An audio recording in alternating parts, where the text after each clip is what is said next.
Mountains of the northern United States, winter of 2023. When the weather alert predicted 30 centimeters of snow in just 2 days, the city reacted as it always does. Supermarkets emptied, roads blocked, doors locked before nightfall. But Ethan Kovalenko did the opposite. While neighbors reinforced their windows, he loaded a backpack into his pickup truck and drove toward the mountains. Alone. Reckless foreigner, someone muttered at the gas station. The wind was already pushing the snow sideways. The wind chill was plummeting to 8 degrees. The road was beginning to disappear under the white blanket. He wasn't going to a hotel, nor to a heated chalet. The destination was a shelter abandoned for years, a forgotten structure on the hillside, where no one had spent the winter since a former resident nearly died there. The storm hadn't even really started yet, and once it started, there would be no turning back. Ethan had been living in the area for just over 3 years. He came from Ukraine after going through a period he never fully explained. He worked as a delivery driver, spoke little, and always greeted people with a nod, never with hugs. To many, he was simply the Ukrainian guy with the old pickup truck. The city had its own codes. Hunters in the fall, fishermen in the summer. Survival was a serious matter, but practiced with prudence. No one joked about blizzards. Yes, him. From the very first winter, I would hike the trails when others were descending. I would walk when everyone else was packing up their boots. I would film landscapes that nobody wanted to see at that time of year. He wasn't seeking applause, nor was he explaining why. At the local cafe, when she mentioned that she would be spending 2 days in the mountains during the snowstorm, there was an immediate silence. An older man set his mug down on the table. This isn't tourism, it's stupidity. Ethan simply nodded. The shelter was almost an hour's climb past the end of the paved road. It used to serve lumberjacks. Now it was just old wood, a rusty wood-burning stove, and windows too flimsy to withstand the winter winds. No one understood why he insisted on staying in that place. What they didn't know was that for Ethan, extreme silence was a way of organizing his own mind. But that week, something was different. The forecast didn't just mention snow. It mentioned gusts exceeding 60 km/h, rapid accumulation, zero visibility. Still, he carried it. Extra firewood water, a small spare stove, frozen potatoes, Nuggets Cafe, enough tea for 2 days. Simple items, restrained planning. When he parked near the start of the trail, ice was already forming on the edges of the road. He locked the truck. He looked up at the sky. The wind changed direction. And there arose the first silent mistake. He decided to go up before the storm gained full force, but too late to descend quickly if something went wrong. The trail began to disappear beneath the first layer of fresh snow. He continued, and the mountain fell silent. The climb took longer than Ethan had anticipated. The snow, which at first was just a thin layer, began to accumulate rapidly. Each step sank a few more centimeters. The weight of the backpack pulled his shoulders back, demanding a steady pace. Not fast, not slow. Stopping for too long meant getting cold. Speeding up too much meant sweating. And sweat in that environment was an invisible enemy. The wind began to blow in short, still erratic gusts. It was a warning. The shelter emerged among the trees like a crooked shadow. Darkened wood, a sloping roof, a side window partially covered by old ice. It didn't look welcoming. It looked forgotten. And that was exactly what he was looking for. As he pushed the door, the hinge responded with a dry click. The interior was colder than the outside. The stagnant air kept the ice on the interior surfaces. The wood-burning stove was where he remembered it. The chimney, intact, at least at first glance. Ethan wasted no time. First cycle. Attempt to rekindle the space. He arranged the firewood, scraped off small splinters, and used a compact starter. The match took a while to catch. The wind pushed air through the crack in the window, almost extinguishing the nascent flame. A small victory. The fire has stabilized. The heat was still minimal, but constant. Silent mistake. He didn't immediately check the external chimney outlet. He relied on an internal visual inspection. As the fire grew, he began to organize the rest of the shelter. He shook the old dust off a wooden table. He spread a thick sleeping bag over a reinforced bench. He prepared water to boil. Outside, the sound changed. The snow stopped falling vertically. It began to cut through the air horizontally. The second cycle began without him realizing it. Attempt to secure supplies for the night. He decided to go out again to gather more nearby branches. replenishing his internal stockpile. He knew that if the storm intensified, he wouldn't be able to leave later. A small victory. He found dry wood protected under a natural rock overhang. Error. It took longer than it should have. The wind increased dramatically. The short trail between the shelter and the collection area began to disappear under the rapidly accumulating wind. When he returned, the scenery was already noticeably different. The shelter was partially obscured.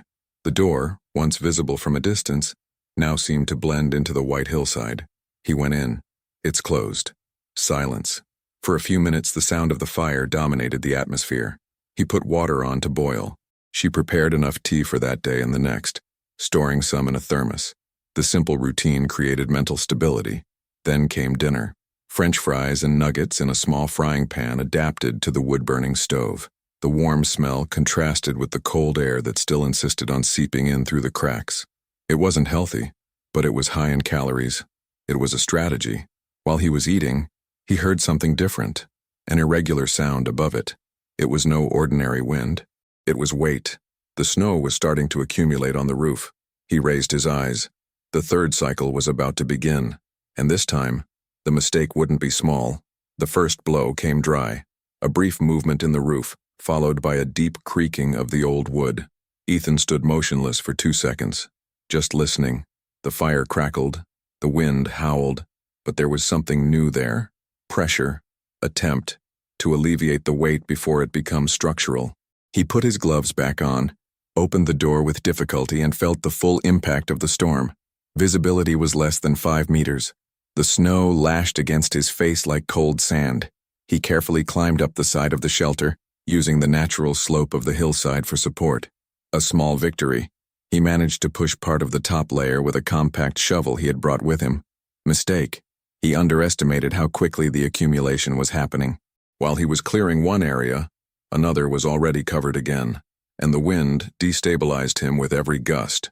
One wrong step there would mean sliding down the partially frozen slope.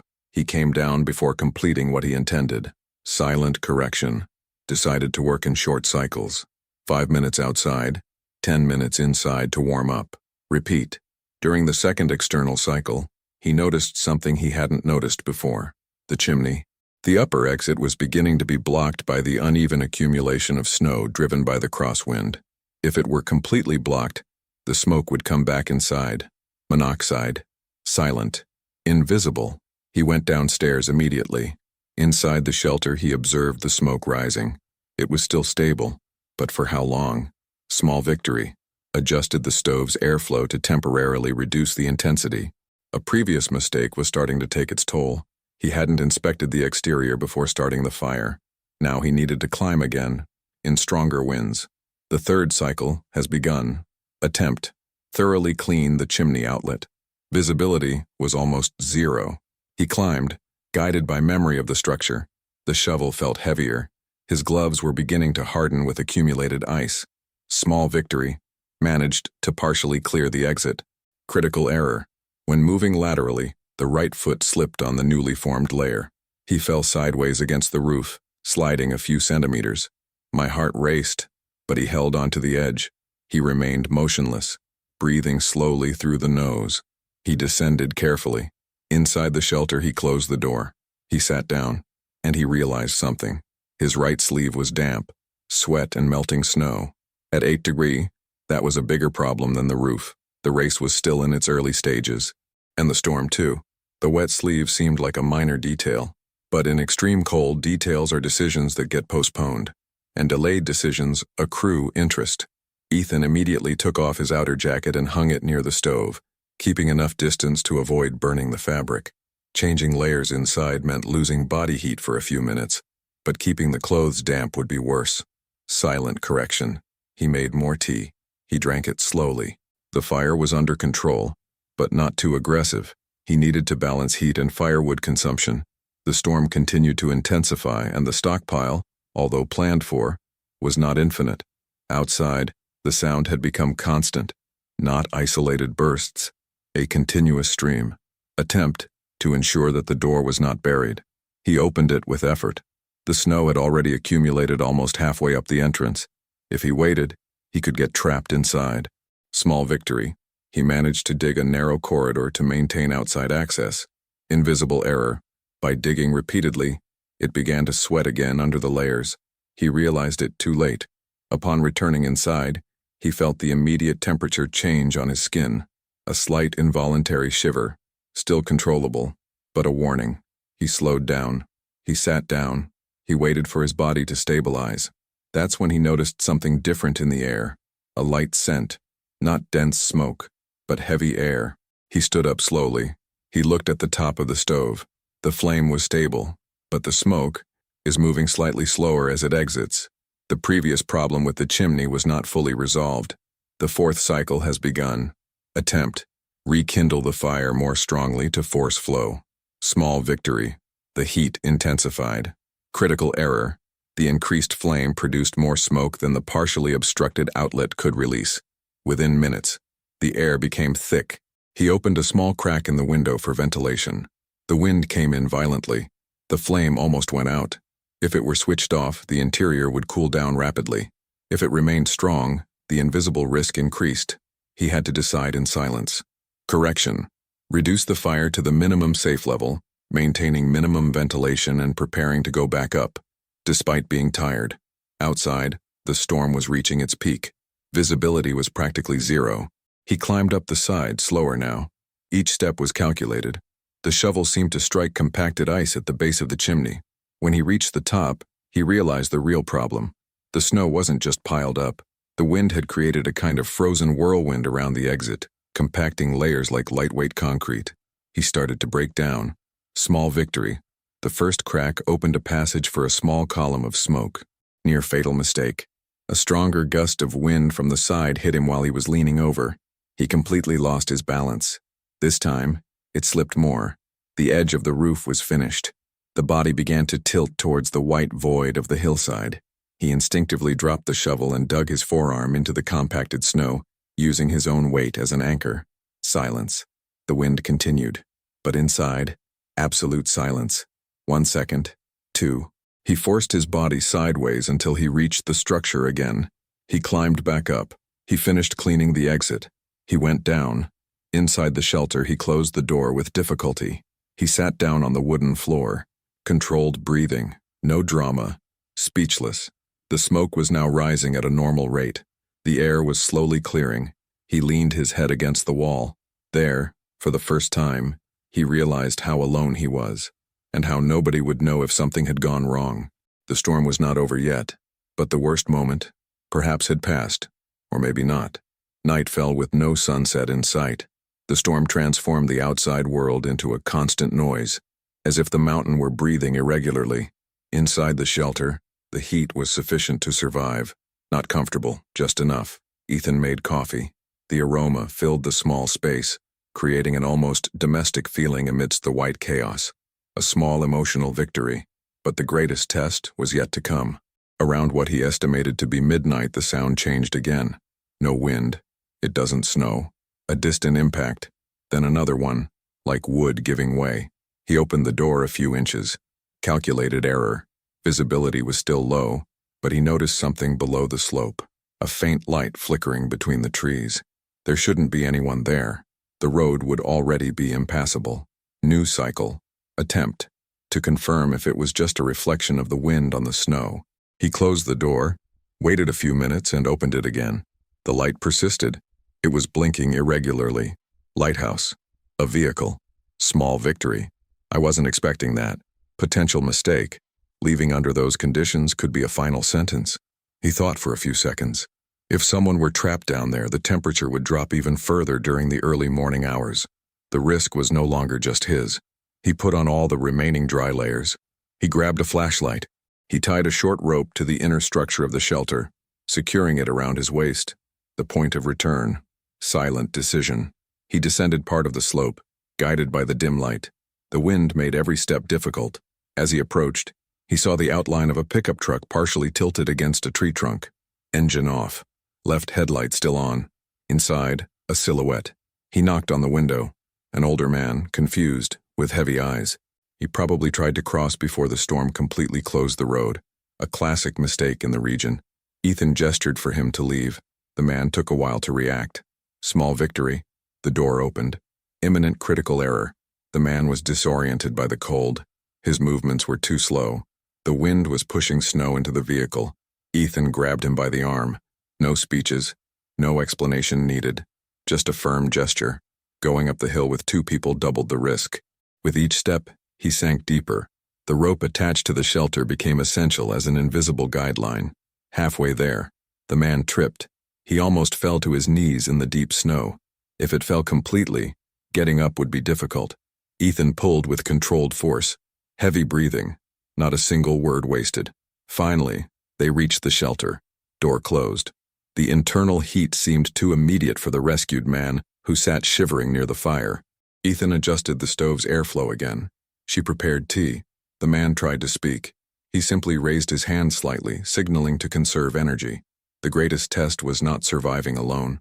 It was about surviving when the risk doubled, and outside, the storm continued, unaware that now there were two hearts beating against it. It took the man a while to regain his clarity of mind. His name was Daniel Harper. Ethan recognized the name even before he said it. It was one of the regulars at the cafe, the same one who had called his decision stupid days before. Now, sitting on the floor of the abandoned shelter, Daniel held his hands open before the fire, as if he were learning to use them again. Neither of them mentioned the comment. Silence was enough. First cycle with 2. Attempt to stabilize the newcomer's body temperature. Ethan took Daniel's wet boots off, placed them near the heat, but not too close. He handed him a mug of hot tea. Small victory. The tremor began to subside. Potential mistake. Daniel insisted on getting too close to the fire, seeking quick heat. Ethan discreetly pulled the firewood to reduce the direct intensity. Too much heat could worsen the situation. Silent correction. Outside, the wind changed direction again, battering against the weakest side of the shelter. New cycle. Attempt to strengthen the internal structure. Ethan positioned a loose beam found in the corner to press the door from the inside. He adjusted the table against the most exposed wall. Small victory. Noticeable reduction in creaking. Inevitable mistake. Firewood consumption now doubled. The planned inventory for 2 lonely days would need to be reassessed. He didn't comment. Dawn broke. Daniel finally spoke, his voice low. I shouldn't have tried to climb up. Ethan did not respond. The reversal didn't need a speech. The man who had mocked him now depended on the choice he considered foolish. Another cycle. Attempt. Rest in shifts. Ethan gestured for Daniel to go to sleep first. He would keep the fire going. A small victory. The man fell asleep quickly, exhausted. Hidden error. Tending the fire alone required constant energy. During the following hours, Ethan had to manage 3 variables: chimney flow, firewood consumption, external buildup blocking ventilation. With each adjustment, a new risk arose. Around what seemed to be dawn, a louder crackling sound echoed from outside. Micro-avalanche. Some of the snow that had accumulated above slid against the side of the shelter, putting pressure on the structure. The wall tilted slightly. Daniel woke up startled. Ethan stood up immediately. Attempt. Redistribute external weight. He opened the door just enough to assess the situation. Near fatal mistake. The snow piled up ahead had increased dramatically overnight. The exit was almost blocked. If another landslide occurred, they would be trapped. Urgent correction needed. He woke Daniel with a firm gesture. No lengthy explanations needed. They both started digging down the hallway again, alternating movements to avoid excessive sweating. Small victory. They opened enough of a passage to guarantee an exit route. Physical error. Daniel lost strength faster than he expected. Ethan took on most of the final work. The wind was beginning to die down slightly. Transition signal. When they returned inside, they were both exhausted. They sat down on the wooden floor. The fire was still burning. Daniel looked at Ethan differently now. Not as a foreigner, not like being reckless, but as someone who understands winter better than words can explain, without a formal request. No rehearsed excuse. The reversal was complete, but the storm was not completely over yet, and dawn would bring something neither of them had anticipated. The silence of the morning was strange. Not absolute, but different. The wind had lost its force. The snow was still falling, but vertically. Ethan opened the door with difficulty. The world was unrecognizable. 30 centimeters was only the predicted average. There, on the hillside, it seemed more so. Daniel's pickup truck was almost completely buried. The road below, invisible. New cycle. Attempt. Assess the possibility of going down. A small victory. The sky was beginning to lighten in the distance. Practical error. Descending immediately would be too risky given the unstable ground. Correction. Wait a few hours of full light. Inside the shelter they prepared coffee. Daniel held the mug with both hands, absorbing the warmth and the moment. "Do you do this all the time?" he asked. Ethan simply shrugged. It wasn't about adventure. It was about silence. When they finally began their descent, they used the same rope as an improvised guide on the steeper sections. Daniel's vehicle would require outside assistance later, but both reached the base of the trail. Hours later, when news spread that Daniel had been found in the mountains during the storm, the conversations in the cafe changed tone. There was no public applause. There was no heroic speech, just different perspectives. Silent respect. A few days later, someone casually commented, "I still think it's crazy to go up there back then." But the sentence ended without conviction. Ethan went back to work. Deliveries, nodding and greeting, not to mention the night. Without turning the event into a repeated story, the shelter would remain there, forgotten, except for two men who now knew exactly what it meant. And when the next severe forecast came weeks later, Ethan started packing his backpack again. But this time, nobody laughed. Some people face storms to prove something to the world. Others, to silence something within themselves. On that mountain, during 2 days of relentless snow, there was no audience. There were no cameras. There was no applause.